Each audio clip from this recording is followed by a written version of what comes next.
Hi friends, నిన్న శనివారము మొత్తం దేవుడి దగ్గర అంతా మొత్తం శుభ్రం చేసుకున్నాను అన్నమాట.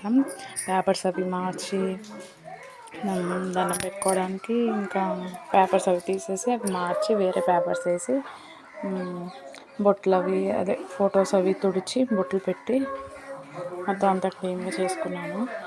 చేసేటప్పుడు ఇంకా అక్షంతలు అంటే ఆయిల్ మొత్తం పడిపోయింది, అలా పడకూడదు అనేసి ఒకసారి విన్నాను. సరే ఇంకా అందుకనేసి పేపర్స్ మార్చేద్దామని చెప్పి తీసినప్పుడు ఇంత అలా అవ్వకూడదు అని అనుకుంటాను, కానీ అలా జరిగినప్పుడు ఇంకా చేసేదేముందని చెప్పేసి ఇంకా క్లీన్ చేస్తాను. అలా జరుగుతుంది అంటే ఆయిల్ కొంచెం లీక్ అయినట్టుంది. ఆ లీక్ అవడం నేను చూసుకోకపోవడం వల్ల అది అలా జరిగింది.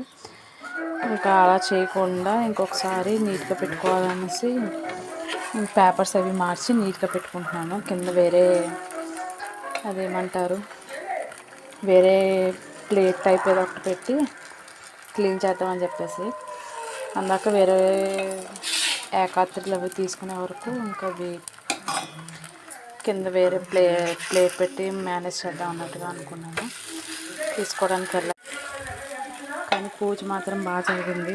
మొత్తం ఇంటి దగ్గర ఉన్న పూలన్నీ కోసి డెకరేట్ చేశాను అన్నమాట. డెకరేట్ అని కాదు, నేను పూలు ఎక్కువగా ఉంటే ఇలాగే పెడతాను, తక్కువగా ఉంటే ఒక్కొక్క పువ్వు పెట్టి ఊరుకుంటాను. కొంచెం ఇంట్లో పూలు ఉండడం వల్ల మొత్తం పూలు పెట్టాను. మాకు నిన్న ఒక రెడ్ రోజ్ కోసాను కదా, ఈరోజు వైట్ రోజ్ కోసాను. రెండు ఒకసారి కోద్దాం అనుకున్నా. సరే శుక్రవారం ఒకటి శనివారం ఒకటి